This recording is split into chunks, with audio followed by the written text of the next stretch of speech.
Hello everybody and welcome to tonight's stream, DDNet After Dark, Friday night, where we play games that are, well, pretty much whatever we feel like, to be honest. um, Sorry about that, there was a bit of an echo there. That was just me forgetting to turn the mute on the computer. So thank you very much everybody for joining into the stream tonight, who does jump on. It's good to have you here. We are playing a sports balls game today. To be honest, I needed something a little bit chill, relaxed. It's been a long week, and sports games are a good way to unwind, especially when you got a beer or two. And Cricket 19 is the one that we are playing now. Excuse me. I do have to disclaim up front that I do work with the company that made Cricket 19, so this is not me with my journalist hat on. I'm not going to recommend that you play it and all of that, because that would be wrong of me. I'm just playing it because I happen to enjoy the game as well, and yeah, I like cricket, so I was always going to stream this at some point or do some kind of video of it at some point, and tonight seems to be the night to do it. So we'll give people a moment or two to jump on and say hello. Hopefully there's some around tonight on Friday night, in the mood for some sports, some cricket, and we'll get going.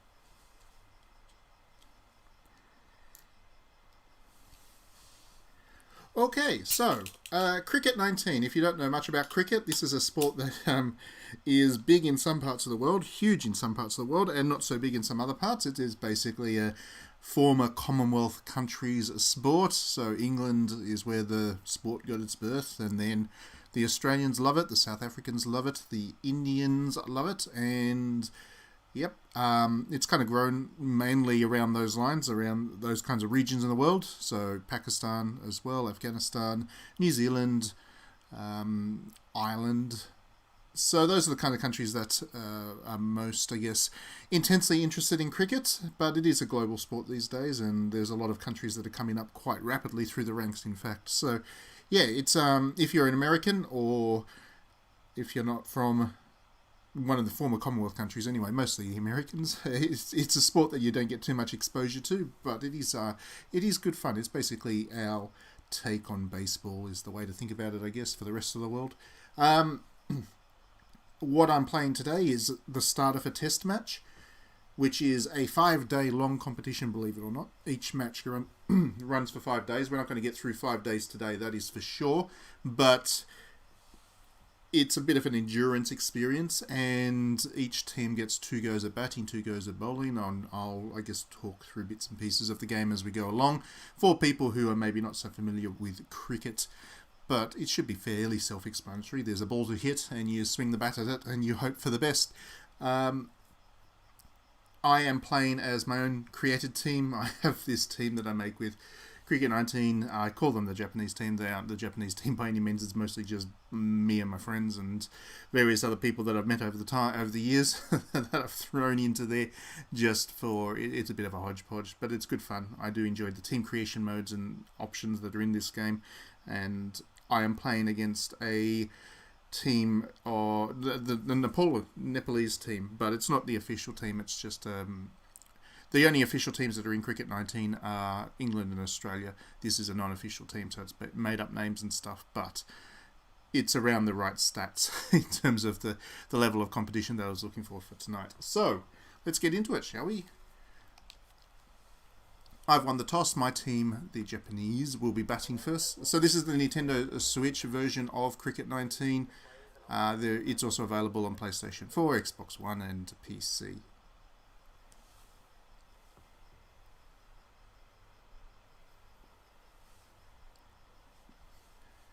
Just loading up at the moment. Now, cricket is a nice and fairly sedate game. It's not big action by any means. It's more a game of skill and concentration than it is about big hits or physical prowess. It's not. It's just not a big, fast sport.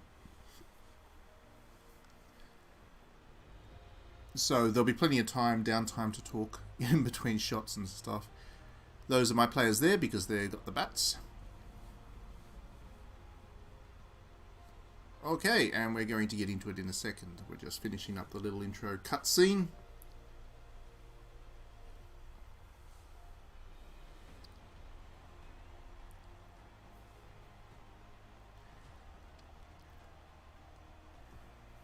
And here we go.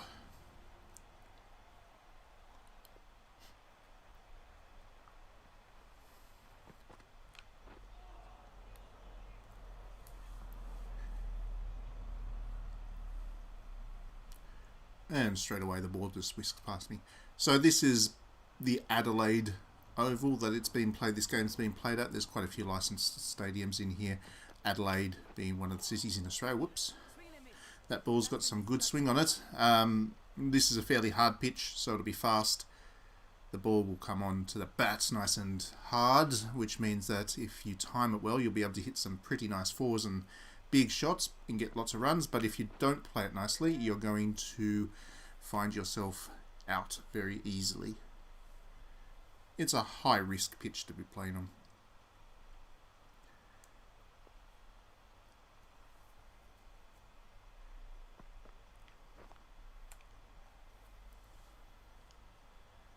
The good thing about playing test match cricket is there's no real kind of there's not a huge intense requirement that you play fast, because it is like I said, it does play across 5 days, and because of that you can take your time to get into the matches, and you can basically you've got all the time in the world to really work the match in your favour. So there are a couple of different ways to play cricket for people. Again, I know this is a lot of stuff. I know that this is a lot of stuff that we're saying that will be quite obvious for cricket fans, but if you haven't really followed cricket in the past, I'm basically saying this stuff for you. But cricket has 3 main forms of play. There's the T20s, in which case both players get an over, and you just saw an over there. That's 6 balls is an over. So T20 is a 6-ball over. You get 26 ball overs. Whoops. Nearly nicked that. That would have been out. Then there's one-day matches, which last for 50 overs. And then there is the test matches, which is 5 days. Each day is about 90 overs long. So kind of 3 different forms of play. I prefer test matches because of the strategy that's involved. And the skill, and I've always grown up watching test match cricket as my preferred one, so when I play this game I tend to play test matches. Now that was a 4. If you hit the ball to the boundary, which is the edge of the field, and it bounces on the ground, you get 4 runs. If you hit it over that little rope there on the full, you get 6 runs, which is the maximum you can get. It's basically the equivalent of a home run, and then of course you can run back and forth if the ball doesn't get to the edge at all. Alright. Oh, that's going to be 2 4s in a row. Stylish.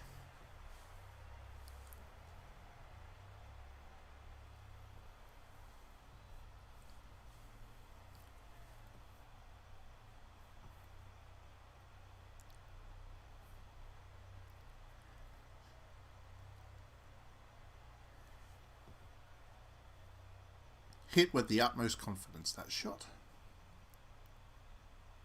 I'm doing good here so far. 2 overs in. So like I said, in a test match, it's 5 days long. Each day is about 90 overs, so we're now almost finished the 2nd over. You don't want to rush too much. If you take too many risks, then you'll be all out pretty quickly, which makes it very easy for your opponent to catch you up. So you definitely want to have a fairly conservative mindset when you play test match cricket. I know these days, actual test match cricket, people tend to be much more aggressive, and matches don't tend to go 5 days, actually. They tend to be much shorter. But when I'm playing Cricket 19, I do try and have a fairly test match orientated mentality. In saying that, I hit 3 boundaries in that over, so that was a pretty aggressive over.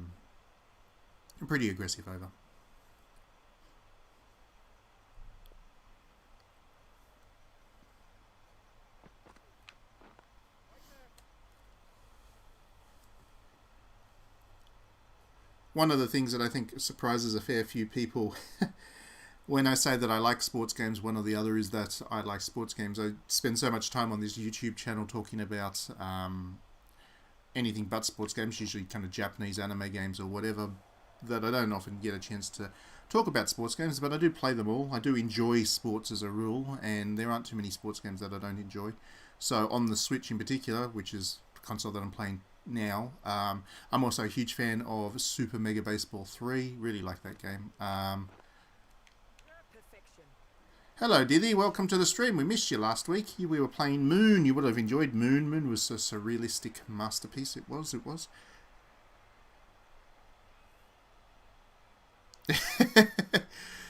Yeah. Let's not get into the socio-cultural influence of cricket. It's a tiring topic, but yes, cricket has its problematic elements, but it is a sport I do love fundamentally. I actually grew up playing cricket a lot as a kid. I never played it competitively. I was a tennis player, but I was always out playing cricket with people. I was not very good at the real cricket at all. That's why I don't think I ever took it seriously. Anyway, how you been? Diddy?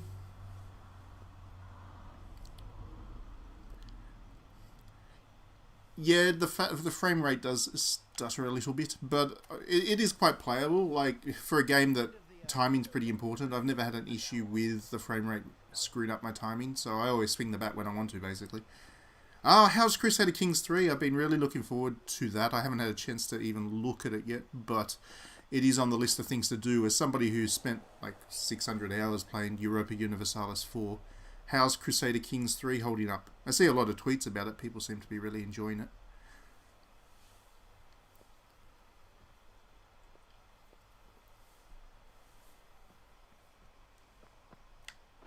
Ouch. Got hit.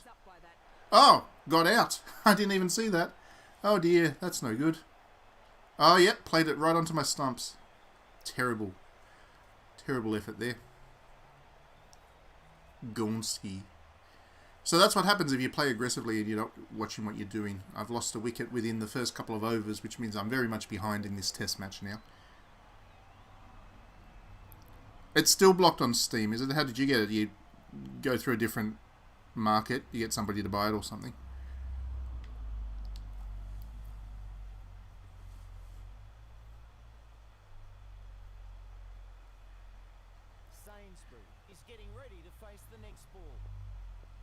Oh, that sounds good. I do like the story-driven stuff would be great. I'd pretty enjoy that.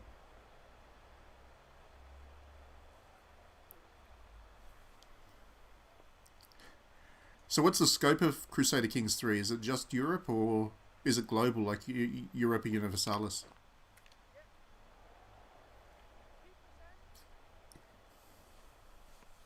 Because, I mean, one of the things I loved doing about Europa Universalis, and one of the reasons that I ended up spending like 600 hours playing that bloody game, is because I was obsessed with taking the most minor nations from Asia, like, you know, the Brunei or something, and somehow taking over the world with Brunei. That was a fun challenge. Well, that was a risky shot. Left my wicket way open then, but I paid off. I got a 4 out of that. Good on me. See? If I didn't hit that, I was out. Like, not even close. I was going to hit the middle stump. It was going to be the cleanest out ever. But I got away with it.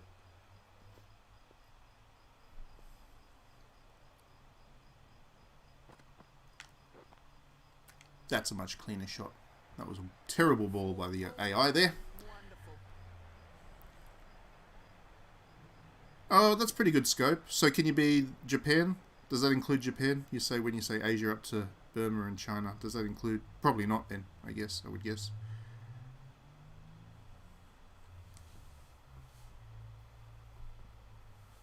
Damn it. That's a pity.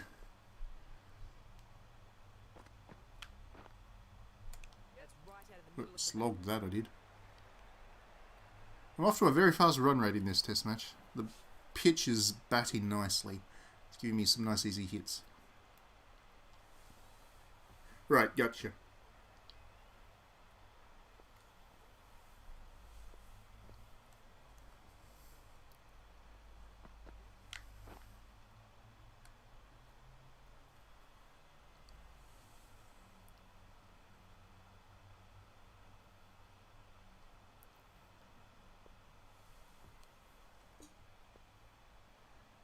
So how is the AI generally when you're not trying to break it?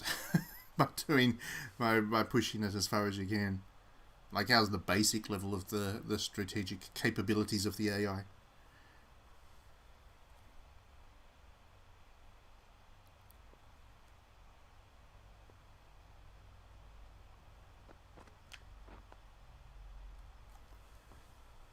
Played that nice shot, nice and safe there.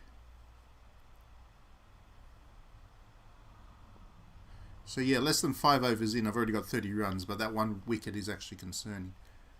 It's no good getting a really fast run rate in. Oh dear. Oh dear. I've done a boo-boo there. 2 out in less than 10 overs. That was silly of me.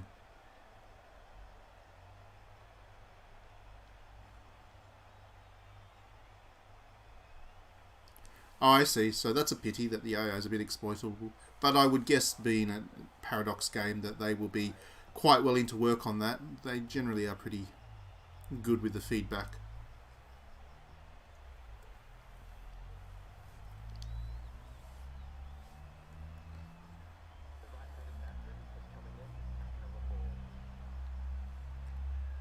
So I'm going to have to do a pretty... This guy's tall. I made this character as tall as possible. He's a giant. I'm going to have to be pretty effective at my batting right now, because 2 wickets down in 5 overs is a catastrophe for an opening in cricket. Absolute catastrophe. My run rate's going to have to slow down a bit, and I'll have to play a little bit safer. And in saying that, I almost lost another wicket, but luckily the wicketkeeper dropped it. That's lucky. Okay.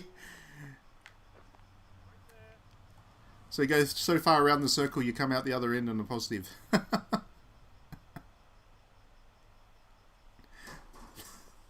That's almost amusing. That would almost certainly be in there as a joke, I'm sure.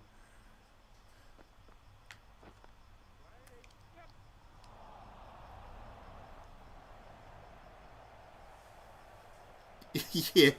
Yeah, I have seen, like, since we are talking about Crusader Kings 3, for everybody else who might be listening on the stream, yeah, I have seen a lot of screenshots of, especially people with, like, kids as the rulers of the nations getting slaughtered. Like, old dudes taking on these kids who are running nations. Nudist. Okay. Like, is that an official thing in the game, or is it just a mod or something? Early mod. This game really intrigues me. I do like Crusader Kings. The only downside is it's on PC, and I don't like playing games on PC unless I have to. It would be nice if they could move it to another console, I think. They've never really tried to put their games on console, which is disappointing. Nice. Nudity. Nothing wrong with that.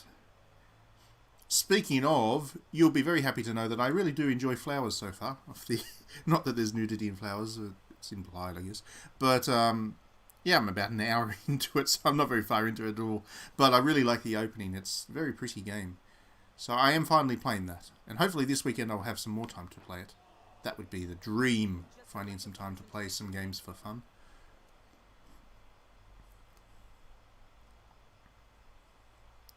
Rika's the one with the glasses, right? I think I like the brunette so far. I can't remember her name. But whoever the brunette is, she's my favourite so far.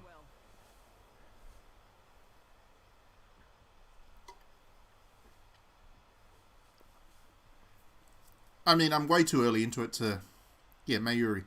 I'm way too early into it to have a sense of the narrative or anything like that. I just really love the art style. It's really pretty game. Very, very beautiful art style. Whoever the artist is a real talent.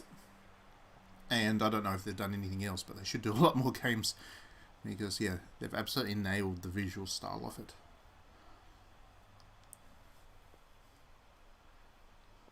Unfortunately for me, I have an absolutely packed weekend of gaming to play. I don't know if I can actually say it, but I'm going to say it anyway. I've got Kingdoms of Amalur to play. I've got Captain Tsubasa to do a review of. What else have I got on the agenda?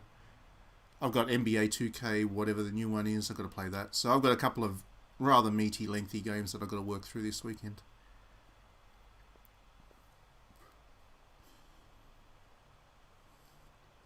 Have you played Amalur before? Or did you play the original?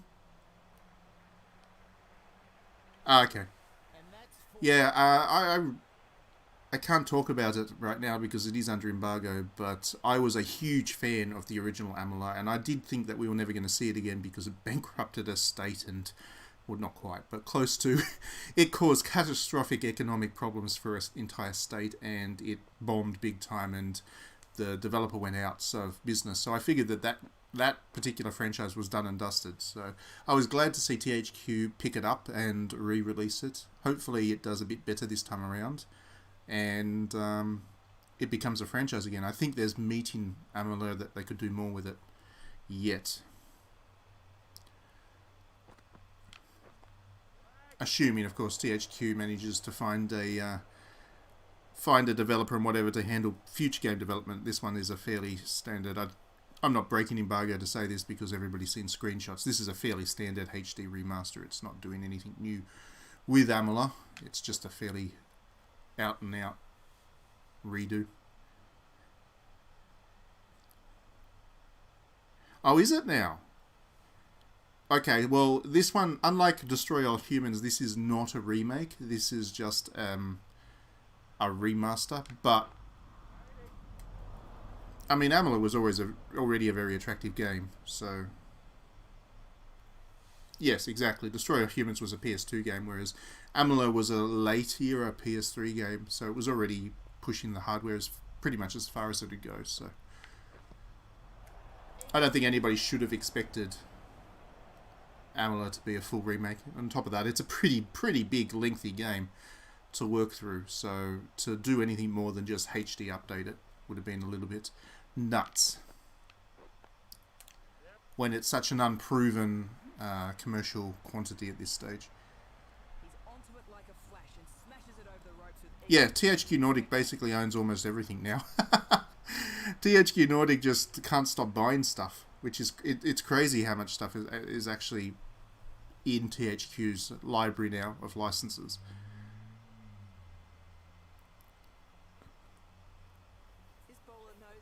Another one that THQ owns. Oh, the AI has brought spin on. We're finally getting a change because all the previous bowlers in this have been pace bowlers. Now it's a spin bowler. What was I going to say?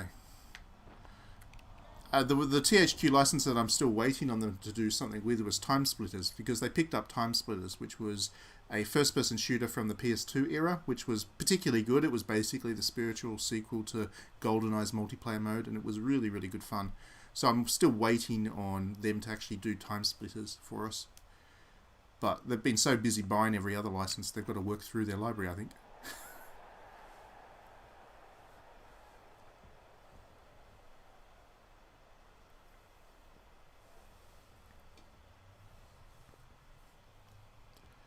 You know, I can't actually remember the Time Splitters single player. At the time, we had...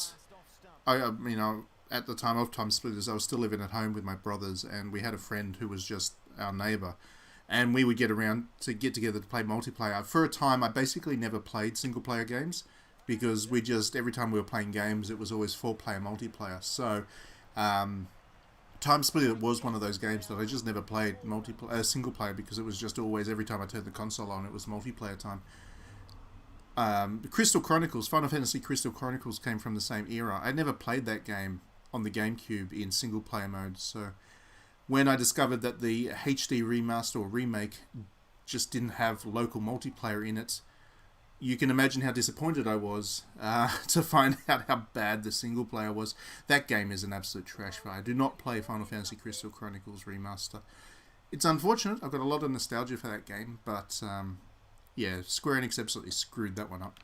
It was bound to happen, I guess. Square Enix has been really good with remasters and remakes recently. It was going to happen that they were going to ruin one.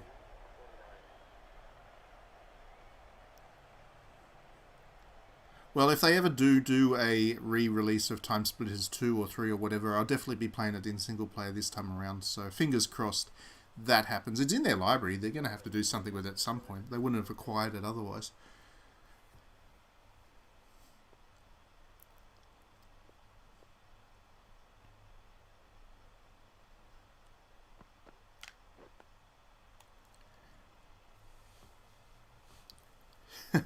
No, not a fan of Crash Bandicoot, I'm afraid, so not looking forward to that. The one I'm looking forward to, the game that is on the horizon that I'm absolutely dying to play, is Baldur's Gate 3. I'm just desperate to play Baldur's Gate 3. It got delayed, unfortunately, but I am so desperate to play it. The Pathfinder game that I've been playing the last couple of weeks was a good fill-in. That's a very Baldur's Gate-like game, and I really enjoyed that. But I just have to see if this Baldur's Gate 3 is up to the standards of one of my most loved games of all time. The original Baldur's Gate I just have played through about 70 different times. I just love that game so much. Am I going to review Tony Hawk Remastered? No. Is the words. Activision doesn't send me games.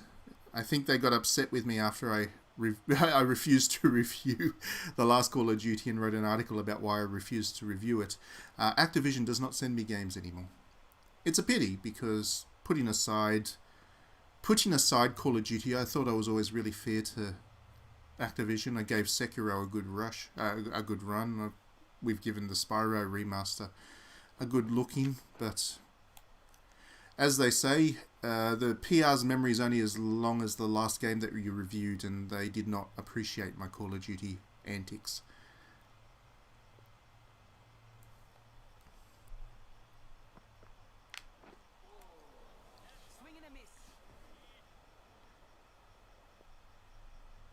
It's a pity you didn't like Baldur's Gate, but I do. I mean, Torment was amazing as well. Absolutely amazing. I do like the isometric RPGs. I think it's because I just played them so much. At that point in time, it was my thing to do. So, Baldur's Gate, Icewind Dale, Torment, I just got really hooked on those games. And I have been craving them to make a resurgence. Pathfinder certainly did a lot for me. It's a massive game, Pathfinder, which was disappointing. I did not like the fact that it was like 100 hours, and that was when I discovered that I was only about 2/3 of the way through it. But Pathfinder was really good. Really, really good. Made me happy. I needed that over the last couple of weeks.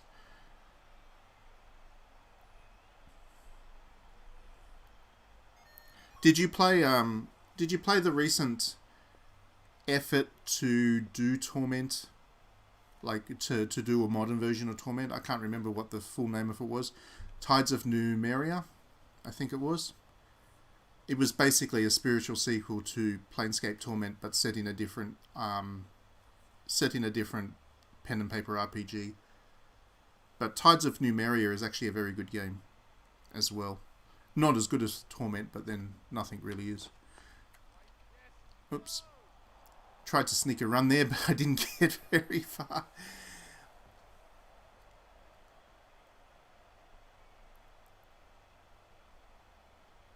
Sorry you didn't like the new Torment. I'm genuinely sorry you don't like these games, because I think a lot of them have a lot of storytelling, a lot of storytelling narrative merit, a lot of tactical merit, a lot of strategic merit, a lot of world building merit. I think that these games have a lot of merit, but obviously if they don't click for you, they don't click for you. The combat, if you don't like the isometric combat, then yeah, these games have so much of it, except for Planescape Torment, that I'm not surprised they don't click for you.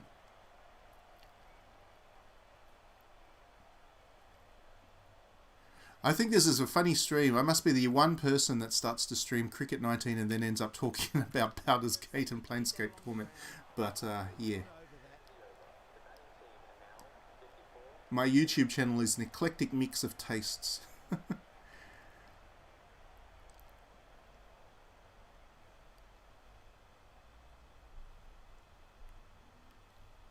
I'll tell you the one that I was a little bit disappointed about, since we are talking about isometric RPGs. I really enjoyed the original Pillars of Eternity, the first one, but the second one just left me all kinds of cold. It was still a decent enough game, and I think I gave it a positive enough review, but I don't think that was a particularly good one. The original Pillars of Eternity really was what I was looking for. I do love that game, but yeah, the sequel did not do it for me, unfortunately. Oh dear. Did I nick it? Did I nick it? No, not yet. I'm looking forward to Disco Elysium coming out on console. Now that I know it is, I'm not going to buy it on PC. And yeah, I've heard so many good things about that game that I just can't wait to actually play it.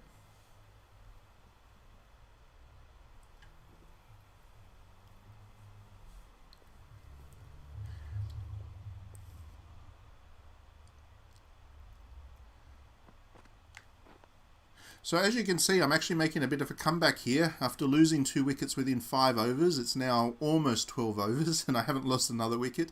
And my 2 batsmen are actually getting along. Like Mookie here has 21 runs, so he's actually starting to get an innings together. So this is coming together quite nicely. The run rate has dropped, but that's okay because this is Test match cricket. In fact, the run rate at the moment is 4.6 or thereabouts. 4.56. 4.56 is very high for Test cricket, so I'm still well and truly ahead of the curve there. I'm struggling along pretty well here. Oh dear. Nicely bowled. Maiden over. Yes, the Japanese cricket team. It's not really the Japanese cricket team, it's just me inserting myself and just about everybody I've ever known into a cricket team. But there is a Japanese cricket team. For people who don't follow cricket, Japan actually is rapidly growing as a cricketing nation. Believe it or not, they have a fairly well supported infrastructure going. They've got a lot of expats obviously that play, but also, yeah, it's a growing sport in Japan. I don't think it'll grow quite as rapidly as rugby has, as far as an expat friendly sport, but yeah, the Japanese don't mind cricket. I mean, it makes sense. The Japanese love baseball, and cricket isn't that far different from baseball. If you enjoy one, you can probably enjoy the other on some level. Ah, that's where you got Crusader Kings 3 from. Fair enough. If they're not going to make it available in the country, then you've got to get it somehow, right?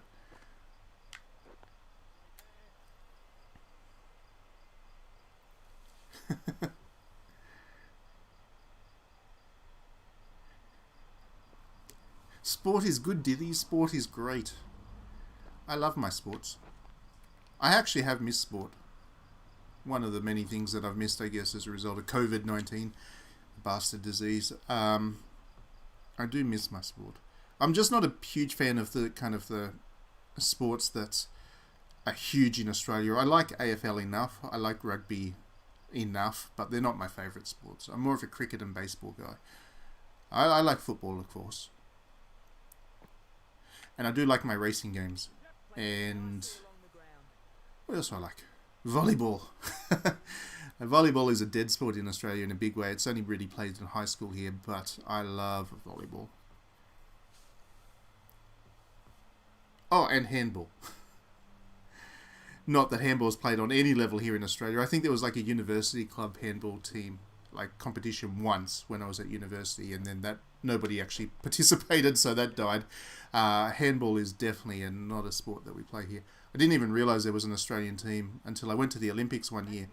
Well, I went to the Sydney Olympics, and I got really cheap tickets to the handball because Australia automatically qualifies because they were hosting the Olympics, and the Australian team were all very rank amateurs. Like the goalie was a coal power manager or something that was just doing handball as a hobby, and yeah, they got absolutely slaughtered by the teams of professional players. It was pretty funny to watch, but yeah, handball's a good sport.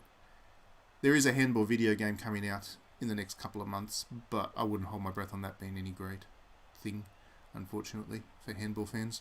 Long-suffering handball fans, we've never had a good handball game.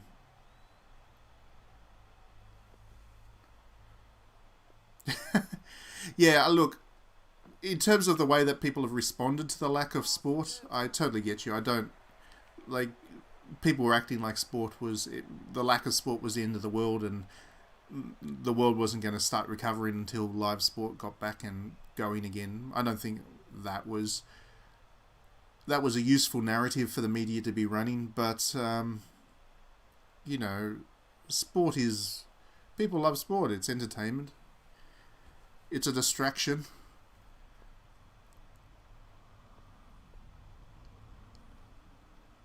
Certainly enough money in sports video games. It's probably one of the most competitive areas, actually, in terms of like what developers have to do to compete. Sports video games, because the EAs and 2K games, they really push it, and everybody else has to compete with that, which is pretty hard when you think about it. You take a niche sport like cricket, it's a bit hard to compete with FIFA.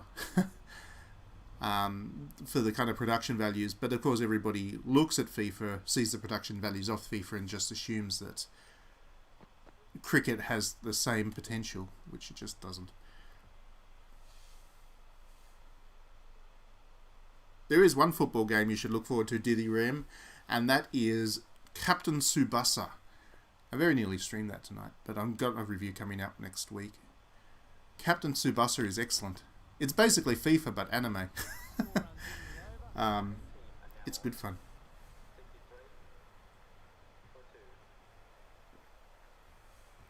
For some reason, when I started to play Captain Tsubasa, I thought it was going to be like Inazuma 11, which is more like that kind of RPG thing.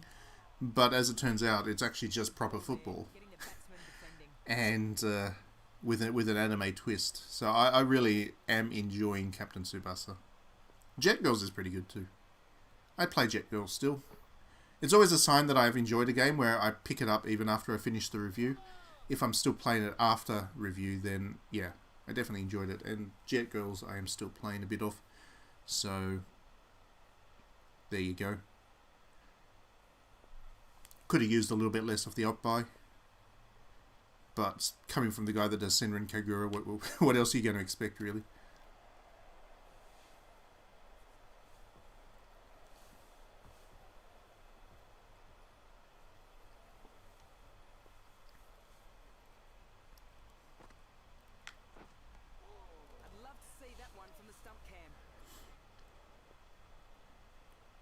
Oh, you playing it on PC, are you?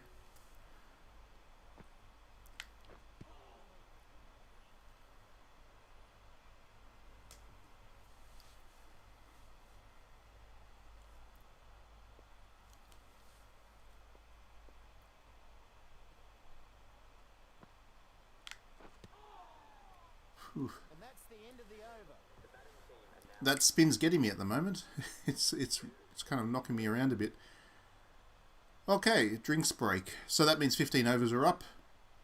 Halfway through the first session of the first day of the cricket. And I fought back pretty nicely. Haven't lost a wicket in 10 overs, which is pretty good.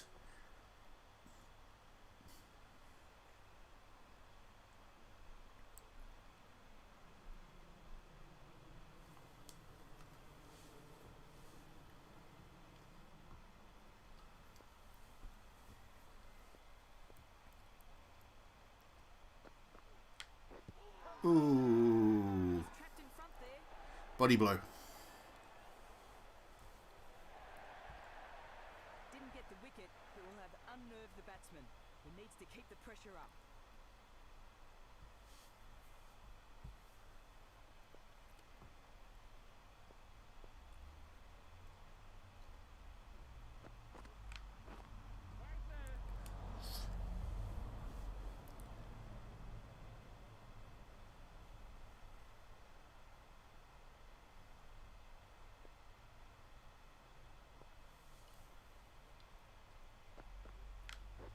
Oh dear, that'll be out. Yep. So I just got out LBW'd. So if you don't hit the ball, this is one of the more complex rules, I guess, in cricket.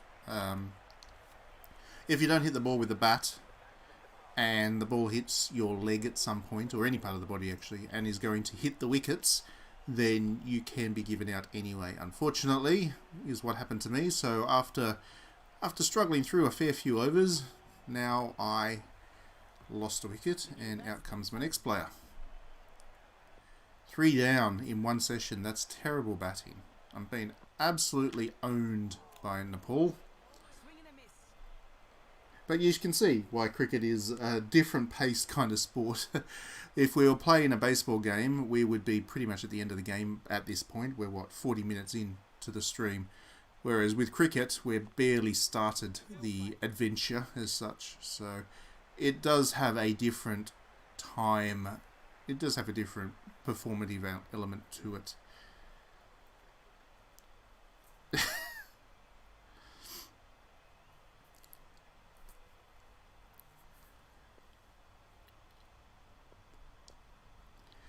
But I swear, the thing about Test cricket is, I mean, everybody laughs about how long Test match cricket goes for.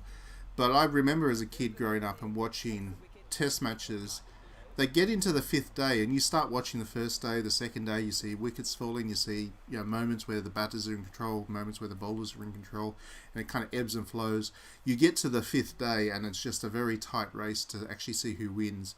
And there's just no other sport where a match goes for 5 days and ends up being that kind of really intense finish. That's when Test match cricket is at its best. Kind of disappoints me for people who don't follow cricket. The emphasis in cricket these days is very much on the T20 stuff because it's all big hits and short action. It's over in a couple of hours. It's very baseball-like in terms of its style. And it disappoints me because, for me, the skill in cricket comes from Test matches. It would be better if they weren't allowed to sleep. Yeah, I could imagine that at the 5th day, if the players were actually not allowed to sleep, that the results on the field would be interesting.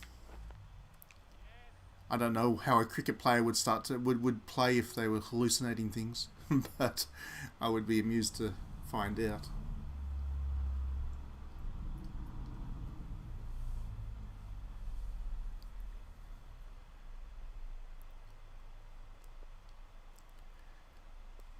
I mean, cricket's not the only sport that has those kinds of long time frames, of course. I believe... Is the Tour de France on right now? I think it is, isn't it? Anyway, the Tour de France runs over quite a few numbers of days, and if you manage to put aside the doping problem that cycling has, there's some pretty intense moments in Tour de France too, where, it doesn't look... I mean, where getting a lead on one day in a 10 day, I don't know how many days the Tour de France actually runs for, but anyway, getting a lead on one day, a significant lead, ends up putting you way ahead, and then the opponents try and claw it back 1 second at a time. There's some intensity to the Tour de France that I really enjoy. I think I enjoy endurance sports as general.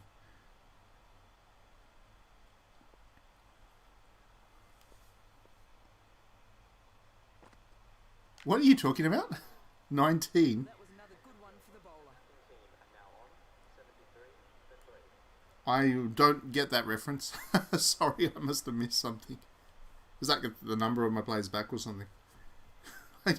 I just give them random numbers when I create them.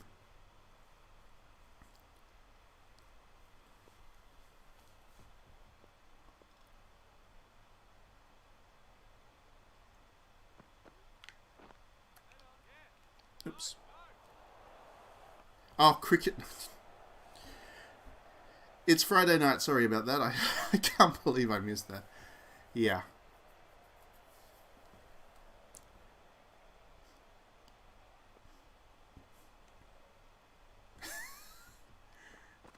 Well, I'm glad somebody was going to get the reference to Kobayashi.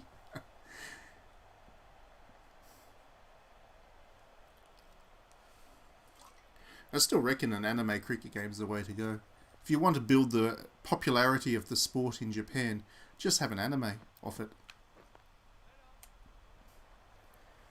Because there is no cricket anime, but you look at all the popular sports in Japan. There's a soccer anime, there's a baseball anime, there's a basketball anime, There's even dancing animes, but they do not have a cricket anime. And I think that this is a fundamental reason that the sport is not growing in Japan as quickly as it should be. You need to have a cricket anime. Is there an esports anime?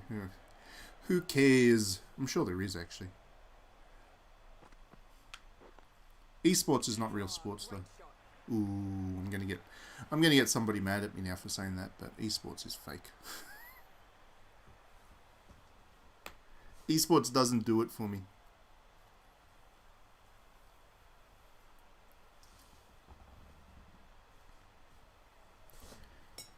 So, true story. At one stage, I was being scouted for a job at League of Legends developer. Right? Friday night, my brain's gone blank. Yeah, right. Anyway, was being headhunted for it, and they have the almost ridiculous job interview process where you have to do like 10 different rounds of interviews. You start with interviewing the local guys, then you have to do interviews with the head guys over in the US, and it just goes on and on and on and on. And they really do try and wear you out. Like, they schedule interviews for like 2 o'clock in the morning in Australia because that's when the American guys are, available. Anyway, putting aside that, they also insisted that I played League of Legends a lot, like a lot, because I had to live the game before I was allowed to work in the company. And I wasn't even applying for a role in development. I was just applying for they were headhunting me for a role in community management or writing, like the social side of stuff. And yeah, I had to play the game stupid amounts of time. So for about a 3-week span, I think I played League of Legends for about 8 hours per day, every day. And in the end, they turned me down in the last round of interviews because I hadn't played the game enough. So at that point, I realized that esports was not for me, not only because the games don't particularly interest me, but also because the companies are just shit. I have bad memories of Riot. Yeah. When I saw those stories come out about how the women were treated at Riot, I wasn't surprised, because the company culture is very Silicon Valley. Let's put it that way. It's very Silicon Valley dude bro, and I'm really not surprised that if you're a woman working at Riot, you're having a pretty bad time of things. And I doubt that's got any better, to be honest, because short of PRing their way out of the problem, they have no interest in fixing that. I don't have much respect for Riot as a company.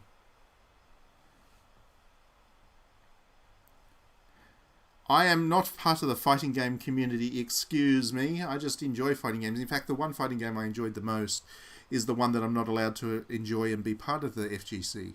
You can't like Dead or Alive and be a fighting game fanatic. I've been told this. Dead or Alive is not a real fighting game, remember? It's just TNA.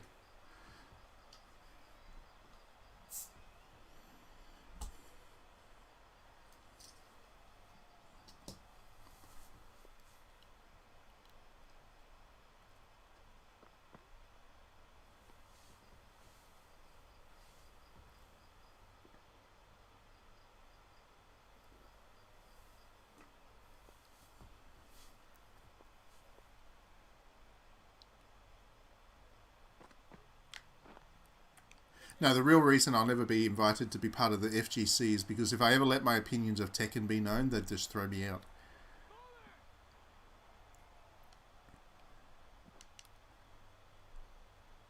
Oh, overthrows. Excellent. Excellent. I got like 7 runs there, because overthrows actually count to your score. So the guy threw the ball so hard it actually rocketed past, and we'll see it in this replay. The guy threw the ball so hard it rocketed past. I got 3 runs, and then it's going to go give me another 4 because it'll get to the boundary.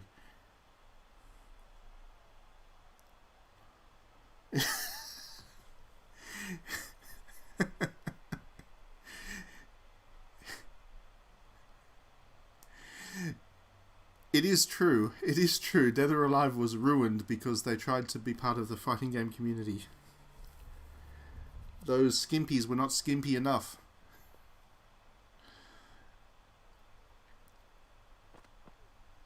That being said, I will always be very disappointed in Koei Tecmo for finishing up on Dead or Alive 6 before they gave Marie Rose her Arabian costume again.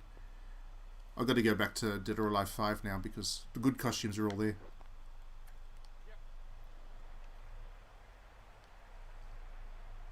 No stopping that. 4 runs.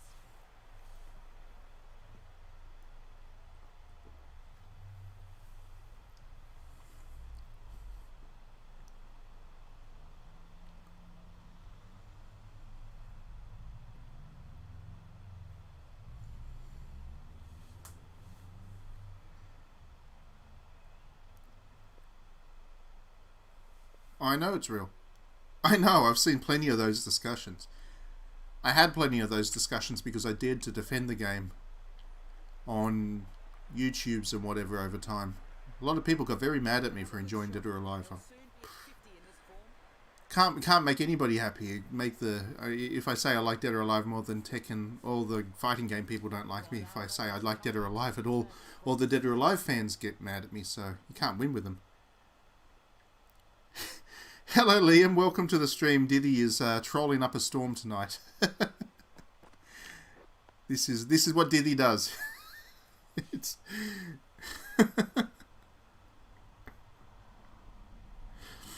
he's basically copy and pasting basically every Reddit comment on the anime games forums.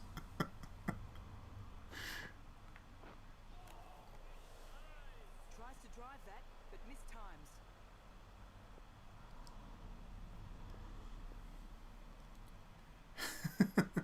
Yeah, that Jet Girls thing was fascinating. I even got some of that on my own channel. Like there was one guy that was very upset with Jet Girls because I liked it or something. I said you're using the trolling comments from Reddit and whatever. I assume that I like to give them the benefit of the doubt and assume that they're trolling on some level, and at some level they realise how stupid they're being. But I'm talking about the forum posts. But I don't know. Sometimes they do seem quite sincere.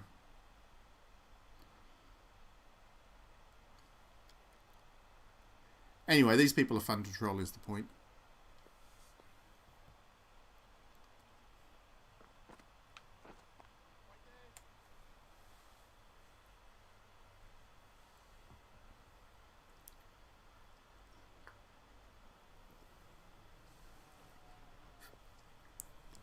Now, the worst one that I've had recently was that South Australian senator. I think she was a senator, or is a senator, that wrote the letter to Kinokuniya to get No Game, No Life and whatever else taken off the shelves. Anyway, I made a tweet to her, just an offhand tweet, saying is she going to go after some other books like Lolita, as in the novel, and if not, why not? And anyway, long story short, that tweet got picked up by a certain part of the community that I wish did not know I existed, and they all just started to retweet it and support me in a way that I just did not want to be supported. I did not want them to interpret my comment that way, but they did.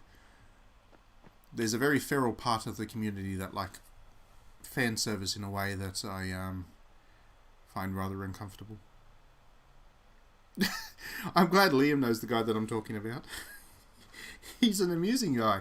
I don't want to be mean to him or anything because he does actually like watch all of my videos and whatever, and we obviously like the same games as one another for different reasons perhaps, but we do like the same games. But yeah, he says some stuff which is just fascinating, and then sometimes he downvotes me without quite understanding what I'm saying, but he does try. The little guy, he does give his best effort.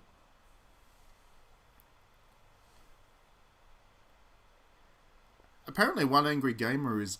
I shouldn't have said that out loud because now some algorithm's going to pick me up. But apparently that website is gone or not posting anymore or something. Apparently they haven't done an update for a week or two or something. And who knows what that means. But maybe he's just gone on holiday. But fingers crossed he's gone for good.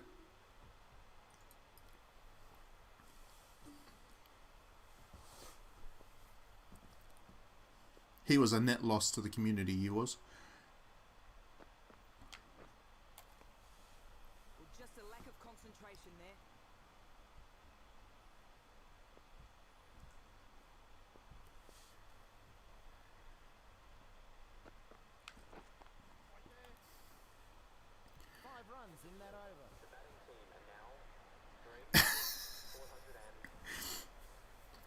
I don't know. I don't know. I mean, who's going to be out there championing the need for Mortal Kombat to have skimpy costumes? Because that's exactly what Mortal Kombat needed, was the skimpy costumes. That was the whole point of Mortal Kombat. I'll never forget that. Like, we're talking about a game that's set in actual gothic horror with visceral eviscerations, and there he is upset that one of the characters is not wearing a leotard that's skimpy enough. Anyway, moving on. Liam, welcome to the stream. What are you playing this weekend, Liam? What's on your gaming agenda?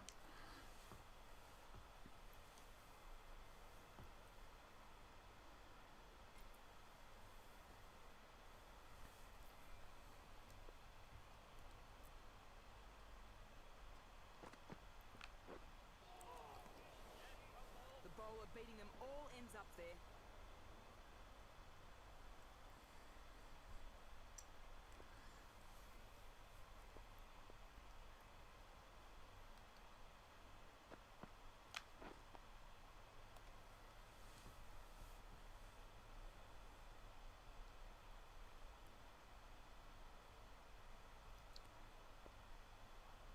Oh, nice. How are you? I hope you're enjoying it, because yeah, the sequel's coming soon enough.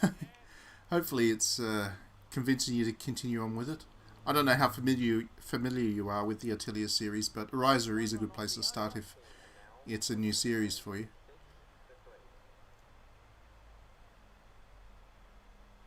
Ah, the Super NES one, as in the re-release, well, not the re-release, but the drop of Mario All-Stars onto the Super NES. That was pretty neat. I downloaded that last night as well. I've been playing it a little bit, recapturing my love of that remake, because yeah, a little bit of storytelling time. When we finally got a Super Nintendo in our family, this is when I was very young, as kids. It came with Super Mario All-Stars as a pack-in, and Swing and a miss. I didn't know that Super Mario Brothers was anything else but that remake for the longest time. So when I played the NES original, I was amazed that how much of a downgrade it was, because yeah, the Super NES remake, that package of remakes was just so amazing. I'm so glad that that's on the Super NES Virtual Console. That was a good direct, wasn't it? I really enjoyed that. I'm not even a big platformer fan, but what Nintendo's doing in bringing all of that stuff out is really impressive. And I really can't wait to dig into the one that's out next month, the 3D platformer collection. That's going to be good fun. I haven't played Mario 64 in a long time. That was one of the few 3D platformers I did enjoy, so...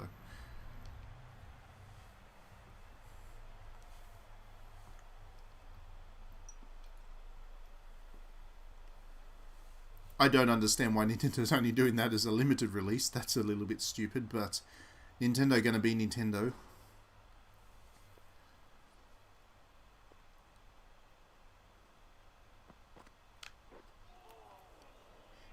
Yes, 3D All-Stars. Yes. That's going to be good fun. I can't say much else about it. Been sworn to embargoes and whatever, but yeah, I'm looking forward to talking about that.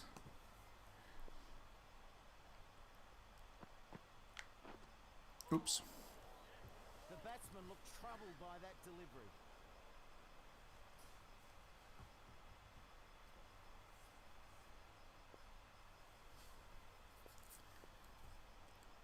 It does add to what's going to be a pretty busy month, though, I will say that.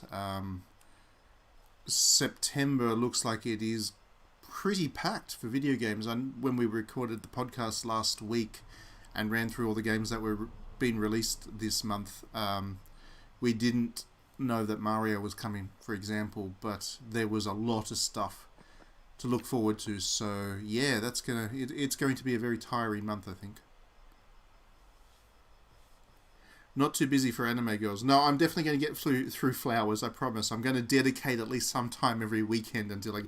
How long is that Flowers game, Diddy? Because if it's as long as Higurashi was able to be at times, it might take me a while to get through it. But I am definitely going to plug through at least some of it every week.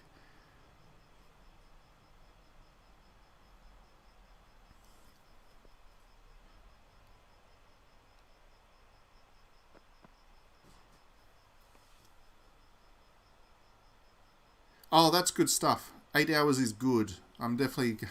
I'll get through it before it kills me.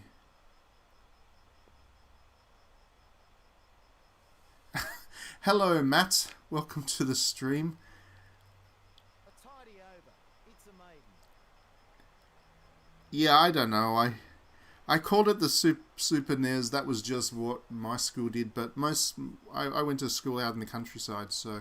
You know, we're all backwards. We probably pronounced it wrong all this time. that's what we call it.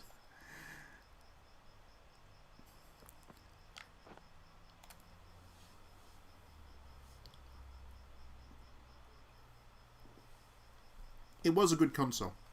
It was a very good console. And Mario All-Stars was one of the best things on it, so that's solved now. Nintendo has not done a great job with its Virtual Console on the Switch, but at least that game is... Oh! At least that game is there now. Well there. Get to. I feel bad now playing Cricket 19 while Matt's watching, because he's going to see how terrible I am at it. I'm being done over by Nepal.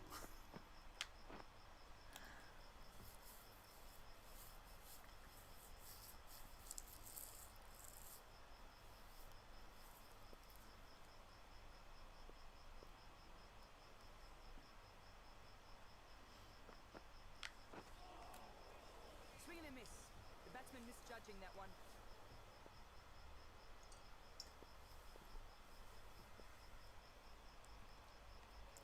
Now, that being said, I am doing a bit of a fight back here.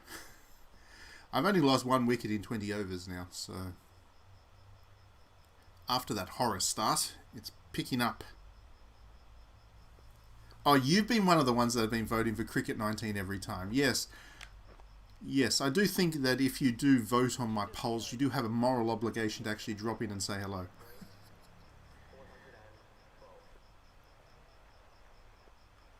Breath of the Wild with survival mechanics. Is that like, what's it called? Windborne? Wind Shear? That's the Aussie developed one that's just come out. It's like a survival game, but looks and feels a bit like Breath of the Wild. We reviewed it earlier in the week on DDNet. Not me. Someone else. So I have no idea if it's any good because I haven't played it, but it seemed intriguing from the idea, and it was an Aussie game, so I feel like I should play it and support it.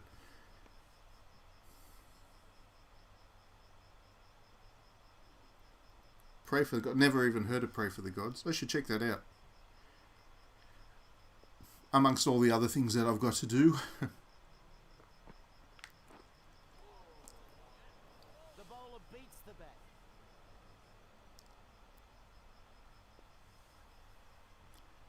Actually, speaking of all the things that are happening at the moment, I hope you're all preparing to create some RPG masterpieces. RPG Maker comes out on Switch.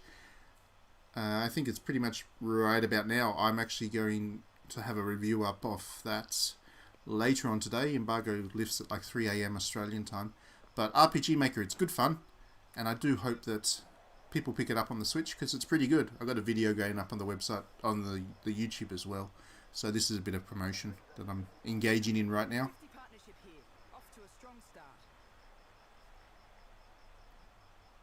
Oh, cricket on the Wii. I loved cricket on the Wii, Liam.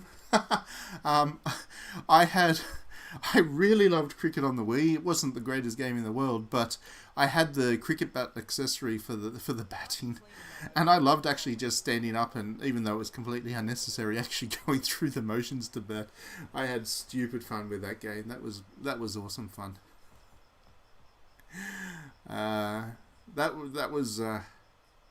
Yeah, there's been a couple of memorable cricket games over the years. I also loved Super International Cricket on the Super NES. That was a high rotation game when we were playing that back in the day. Usually, I mean, it's pretty much only Australian developers. I actually no, there was the UK. The Codemasters did a couple of cricket games, but all the good cricket games have been developed by Australians, I think. Pretty sure, anyway.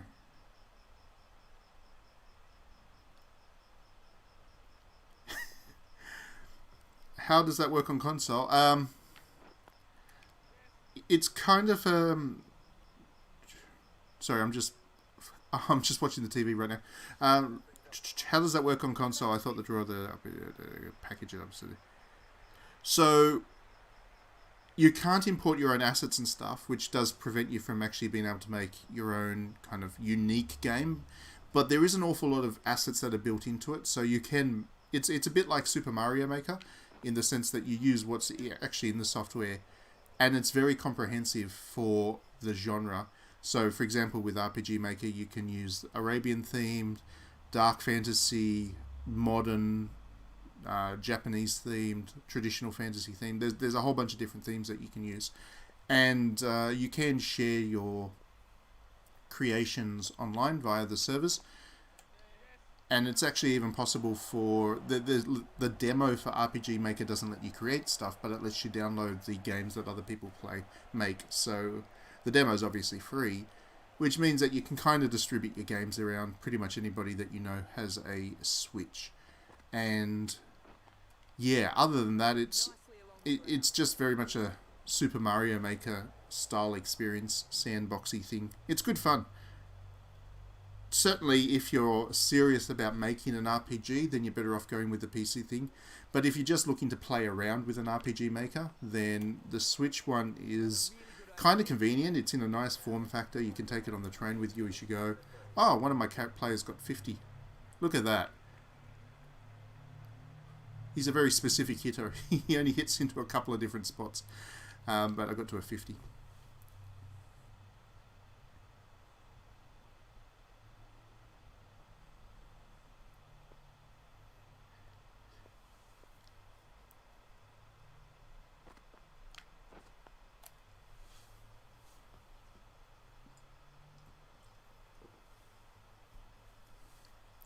But yeah, to go back to RPG Maker, it's a little bit weird. There was an RPG Maker that was released on the 3DS, which was incredibly limited because it even limited how many assets you could put down into the game, and basically you could only make an RPG that was like an hour long or whatever. But it was an awful lot of fun. And I spent a lot more time on it than the RPG Makers on the PC because I'm not particularly interested at this stage in making a commercial RPG. So in a weird way, the fact that the PC one is much more comprehensive and allows you to mess with the code and allows you to import your own assets and stuff, it actually inhibits you from wanting to use it because you feel like you have to. Whereas with the console versions of these things, you just mess around with the in-game assets, and when you're on the train or whatever, not that train rides are that common right now, but when you're on the train or whatever, it's just fun to pick up and mess around with for a while, and over time you do build up a little game thing that you then share online. So I actually do think that there is a role for RPG Makers on console. Yeah, this one's pretty good.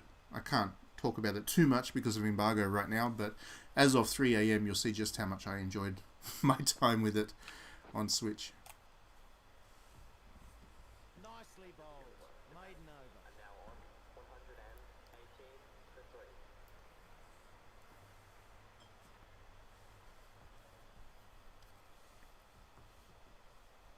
The one really big downside to making RPGs on a console is the fact that you tend to need a lot of text in RPGs, and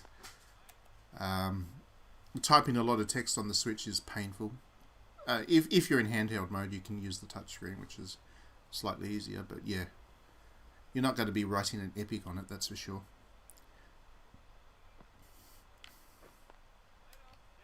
Oops.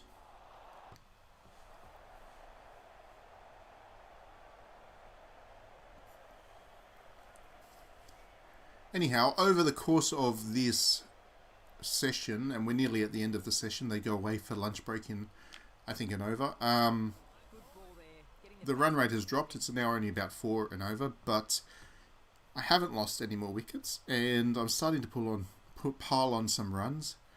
One of my players is now over 50. The other one's on 24, so things are settling down. I'm easing into this match now after a horror start. That's a good boundary.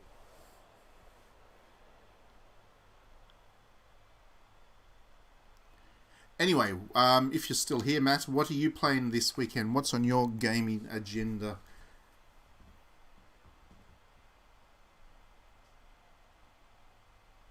Yeah, the Switch is not designed to write essays, unfortunately, and that is a downside. If you're going to try to write a lot of words into your RPG, but again, that's kind of not the point of this thing. You're not writing a Final Fantasy game. You're doing a little homage to Final Fantasy, so.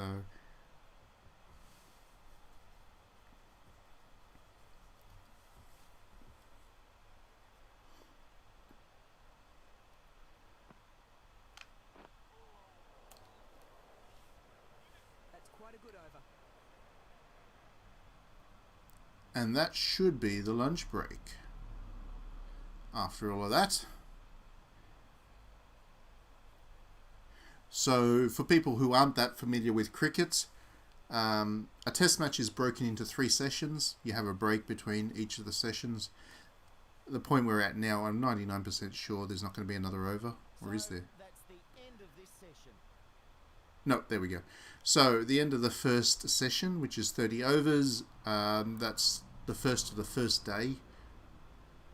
So, what, 15 sessions in total across the test match, and I've done one of them. That's the kind of length you're looking at with a cricket game, and now you can understand why people who get stuck into cricket games tend to spend a lot of time playing them, and they end up being at the top of their most played lists because they're just very time demanding sports games.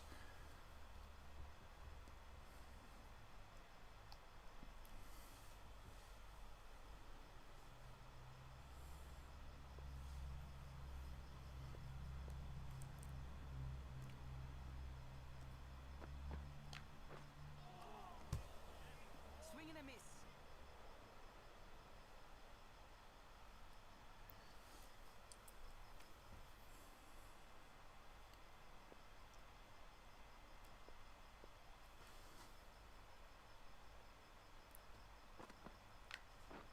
Oops, that was a horrible effort of hitting the ball. Unfortunately, this character, Bill here, Bill is so tall that he swings at the ball differently to everybody else. I made this character as tall as possible, and it actually backfired a bit because he's hard to play with. But he is doing well for my team this particular innings. And 2 runs added to the scoreboard. Ah, City Skylines, nice touch.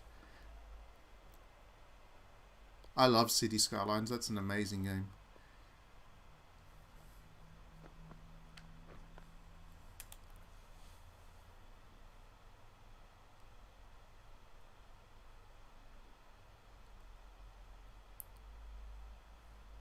Well, I should say, actually, it's an amazing game on every platform but the Switch. Unfortunately, I was so excited when I heard that City Skylines was coming out on the Switch, and I think, from memory, they announced that City Skylines would be a Switch release on the day that I think it was dropped on a Nintendo Direct, and I was in Japan at the time and traveling around, and I was really looking forward to playing it on the train trips when there was nothing else really to do. Unfortunately, the port is absolutely terrible on Switch, so I haven't played it since I downloaded it, but on every other platform, City Skylines is an amazing game.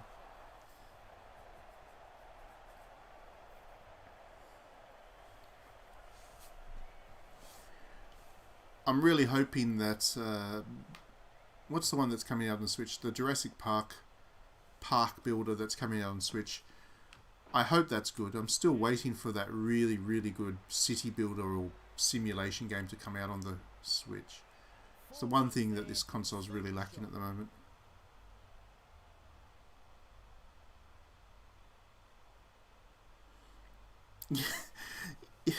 Yeah, it just doesn't run at all, really. It's kind of tragic because the other problem was, well, the other reason I was so disappointed was because it came fairly soon after Civilization 6 landed on Switch, and the port of Civilization 6 onto Switch is actually very, very good.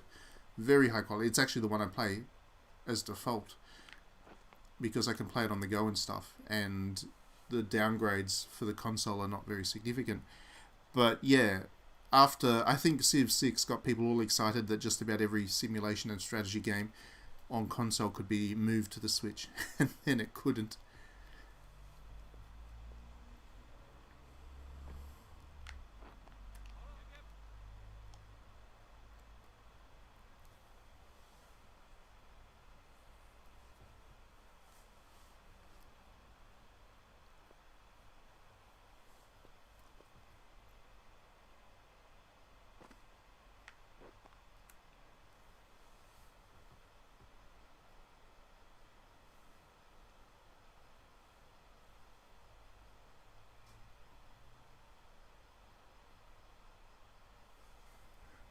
Okay, so we're doing pretty good now. I should have hit that for a big shot. What a waste.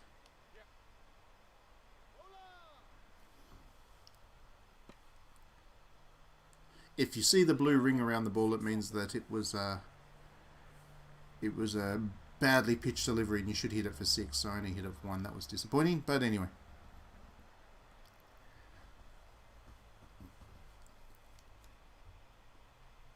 The right arm pace bowler is coming into the attack from the city end.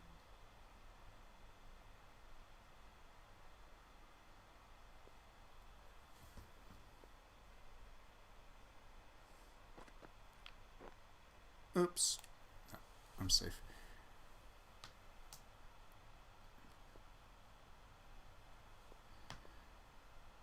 So what do you all reckon about the chances of us getting Microsoft Flight Simulator on the Switch? I really want to play that game, but I don't know if my PC is going to be able to handle it.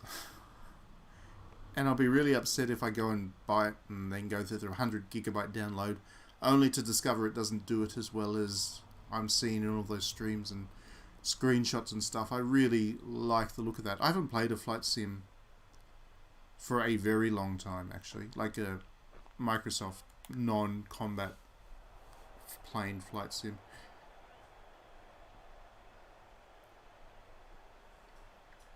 I really like the look of that one, but yeah, I don't know if I'll be able to play it like I should be.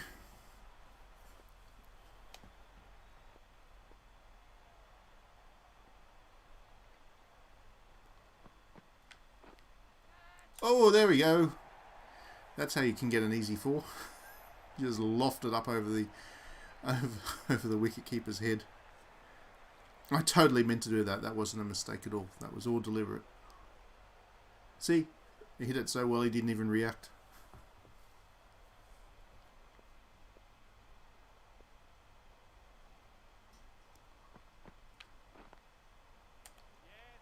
And that was actually a little bit more deliberate. Super shot that.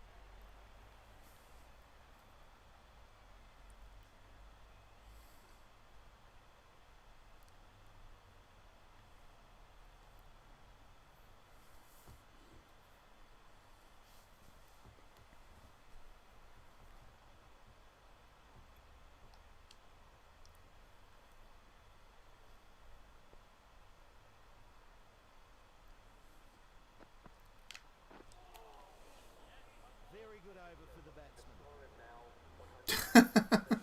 I remember those games being, particularly complex, or maybe I was just very not good at flight sims, but I had a similar experience to you. I would basically crash the thing every single time. I think that I was playing flight sims about the same time as you, to be honest. I think Windows 95 or 98 was the last time I was playing serious flight sims. They always had really thick books, which were the instruction manuals. Like, they were really thick books, and you try and read through them and they'd make no sense, and those were the good old days. It looks like this new Microsoft Flight Sim is a little bit more reasonable on those in terms of being able to just get in and play.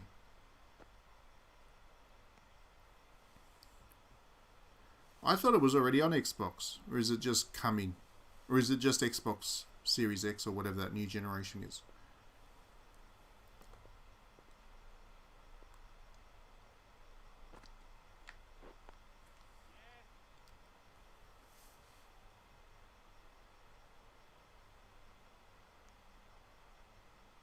Right.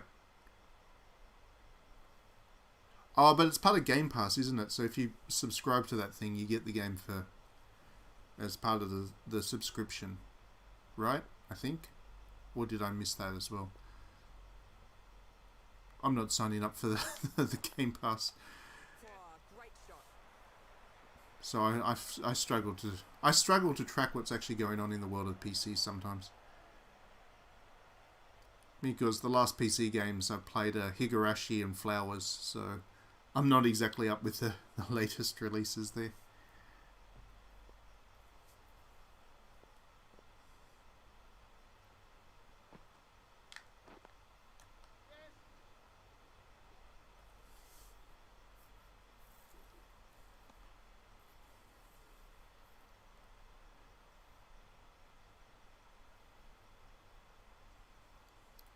Well, that's what I would imagine. It does seem to be a fairly draining game, so I would be surprised if it wasn't an effort by Microsoft anyway to get people to upgrade to the Series X. That could be one of the marquee titles, especially since that Halo one got delayed. Not that there's much reason to purchase any of those next-gen consoles right now. I find it fascinating that they're still releasing them anyway, because what a terrible climate to release a new console into.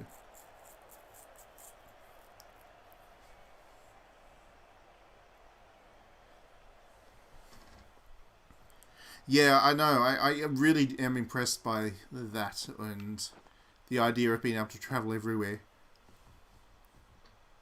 One of the reasons I actually want to get this thing is because I want to go and find the most obscure places on the planet. Like, I really want to do a flyby of St. Helena, which is a tiny little island in the middle of nowhere that is one of the most isolated, populated places on the planet. Those kinds of places to explore via flight sim would be fascinating to me. But,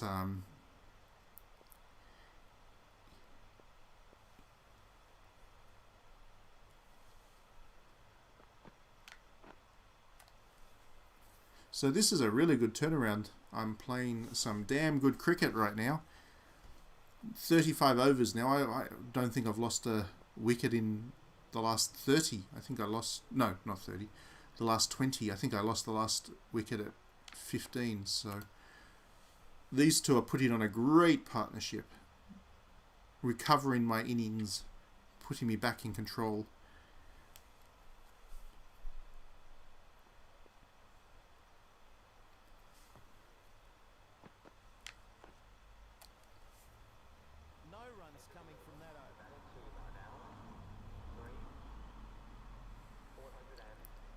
Which is probably just as well, because the way I've structured this team, my team's batting quality drops off pretty dramatically after this one. I like to make, when I make cricket teams in this game, I make teams that are flawed, very fundamentally flawed.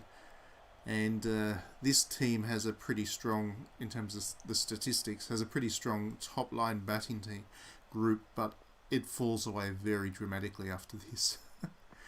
So, this was really my last chance. Ooh, they're appealing for something, but I think I hit it. So I think I should be safe. Yep. Not out is the result there. Oops.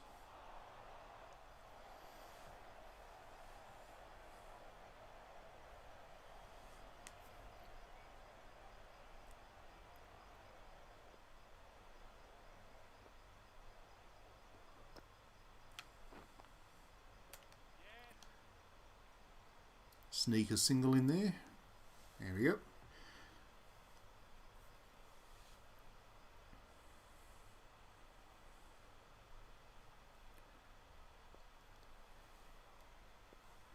One of my favourite apps on the Wii U, since we're talking about real world stuff in games and technology and whatever, one of my favourite apps on the Wii U was actually that Google Maps thing that they put on there, and the ability to kind of travel around and whatever.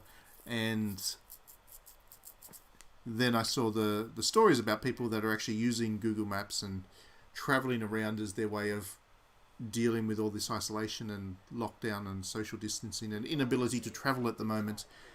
And I wish I still had my Wii U around for Google Maps for that, because yeah, I like the idea of using technology to tour things and travel and see things.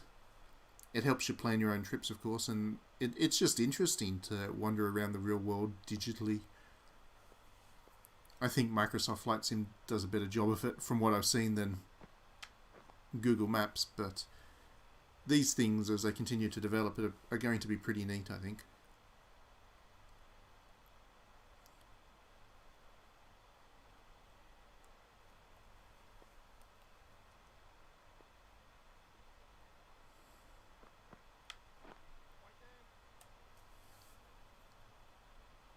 What I would really like to see is a... because flight is one thing. I enjoy flight enough, but I am, in terms of the travelling experience, I'm much more a train person. I would love to see somebody do a Microsoft Flight Sim like thing, but instead just map the entire train networks of just about everywhere in the world and let you drive around, drive trains around whatever train network you wanted. Because at the moment, the train sims, they're fine. There was actually one that was released on PS4 at the same time as Microsoft Flight Sim, and it's fine, but it's limited to like 3 or 4 different train routes. And I just want more than that. I want to be able to travel on the routes that I actually am interested in. And it would be it would be great to see a developer do that. I don't know if you'd actually have to license the train routes to do that, whether that it would be considered IP from whatever train companies manage those routes, but I would like to see one have that kind of freedom to go anywhere you like and do whatever train route you'd like, as you can Microsoft Flight Sim, but with trains.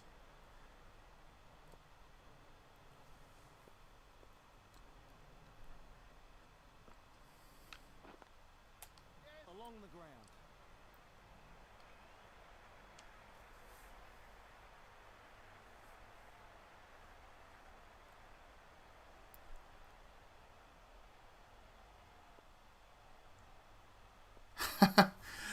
Yeah, I like Transport Fever. That's good fun. I also, another one which is really great is what's it called? Railway Tycoon, which allows you to ride on the train lines that you build, and that's a lot of fun too. Railway Empire, sorry, that's the Calypso one. That's good fun, and yeah, I do enjoy doing that.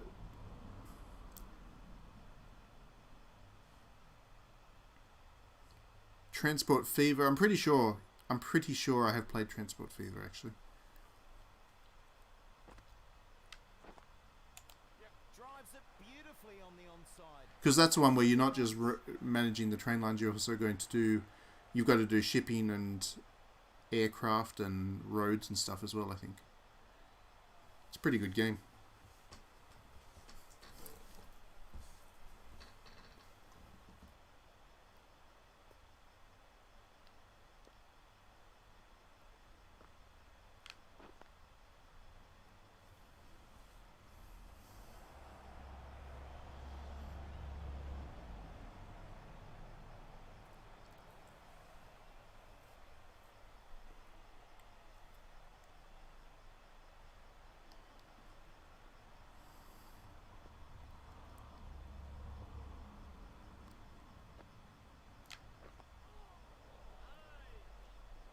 Bit expensive that over. The batting feet are now on 157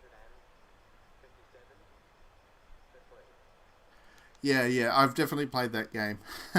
Yes, I definitely know Transport Fever 2, yes. Alright, so on that, we're at the end of an over, so that might be a good place to stop. I've gone way over what I usually do with these streams. I was having too much fun playing cricket and chatting with you all. Thanks as always, everybody, for jumping on. Do check out my review of RPG Maker MV on Switch. There was also a video to go with it. That goes up later because of embargoes. Usually I prefer this stream to be my last thing to do the week, but I'm promoting that because that's still to come. Thanks as always for tuning in. Have a great weekend playing video games, everybody, and we will see you next time.